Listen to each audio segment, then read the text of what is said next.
nervy move. You can feel your chest cavity vibrating. And the other thing is about the Vulcan, she's so beautiful. The combination of the sound and the sight, totally unique. Now Martin Withers and the crew, Bill Perrins is on his right hand side.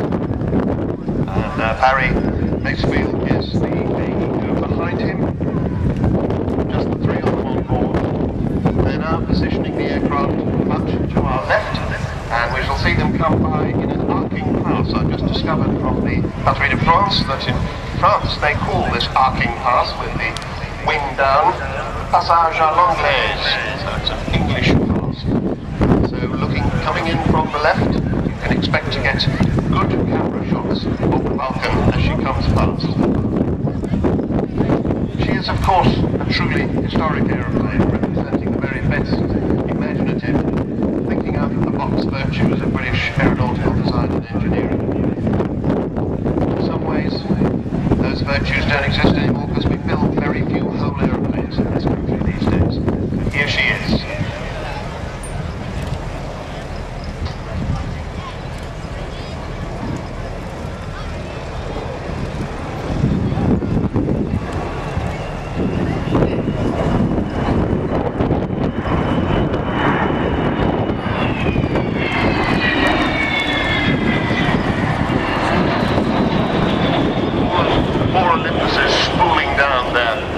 They take the power off, they'll be coming back on again in a moment.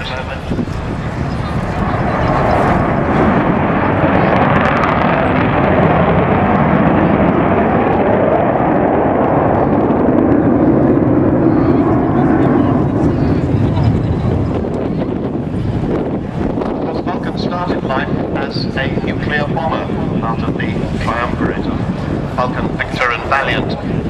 She was painted bright white then. And when she first flew in 1952, only 11 years after the Lancaster first flew, an extraordinary thing, when she first flew at the Farnborough Air Show, not very long after she first flew, she actually rolled all the way through. Bombers are not supposed to do that kind of thing. And here's Martin and Bill bringing her in slowly and gracefully. There's the bomb bay opening, that's the weapons bay that carries 21,000 pound bombs.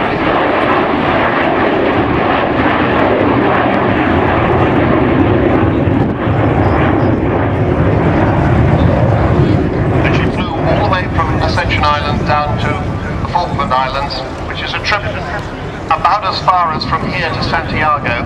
Of course, she had to fly back again. It took the combined resources of all of the Royal Air Force's aerial refueling.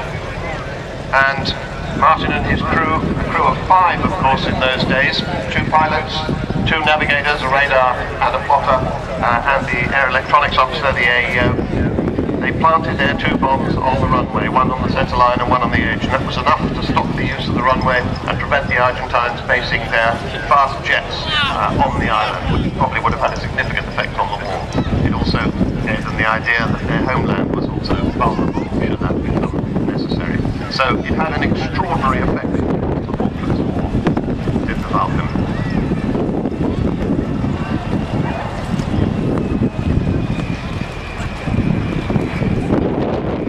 They still open, just about the clouds pressing down.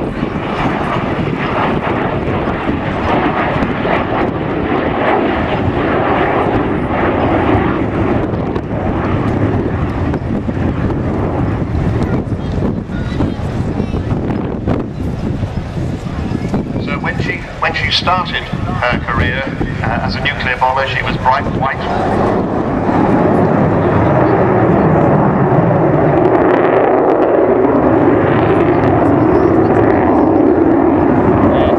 When she handed the quick reaction alert over to the Royal Navy for them to take over the nuclear deterrent, she became camouflaged as we see her today, and in fact this colour scheme, she has the Lincoln coat of arms on the fin, the Panther's head of number 1 group on the nose. That represents all of the Vulcan squadrons in the 1970s.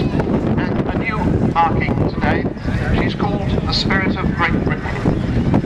that's because she encapsulates all, as the great British never say die bulldog spirit. So many people said this aircraft could not be put back into the air when she retired from Royal Air Force service in 1993. The great British people said yes she can, and they put their money where their mouth is, and they've spent nearly £8 million getting this aeroplane to this stage.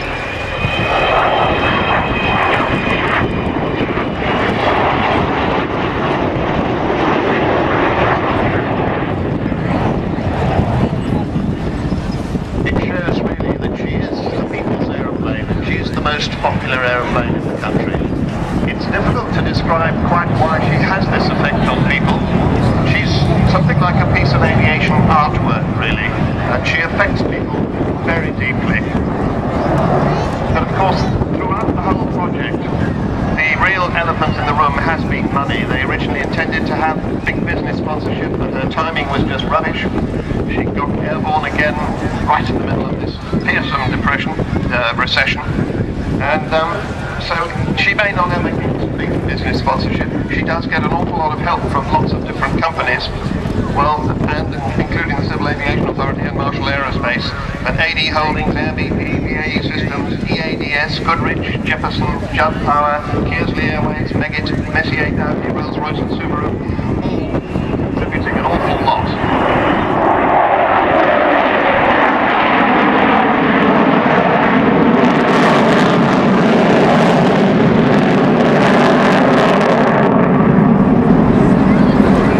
Spiraling climb, and of course two people have really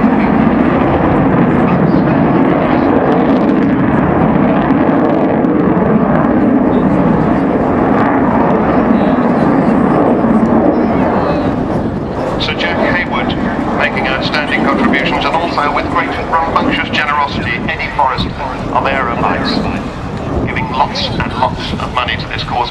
She continues to need your help. You need please to join the club, or if you wanted to give help straight away, you could just text the word Vulcan to 82055, the word Vulcan to 82055. It'll cost you £3 plus your standard text charge, and that money goes to the Vulcan to the Sky Trust and helps to keep this magnificent old lady going. Spiraling down, I think she's getting her wheels down at the moment. Yep. Gear down, so she'll be coming into land. We won't see a braking parachute, I don't think. But please do go down to the Vulcan village. It's way off to the left-hand end, right down as far as you can go, because that's where she's parked. If you're here tomorrow morning, you'll be able to take a tour around her if you go to the Vulcan village. Don't be put off by the fact that there are other places selling Vulcan memorabilia. In fact, there's one right next to the Vulcan village. If you want to make sure that all the money you spend on Vulcan stuff goes directly to the Vulcan to the Sky Trust, then only buy from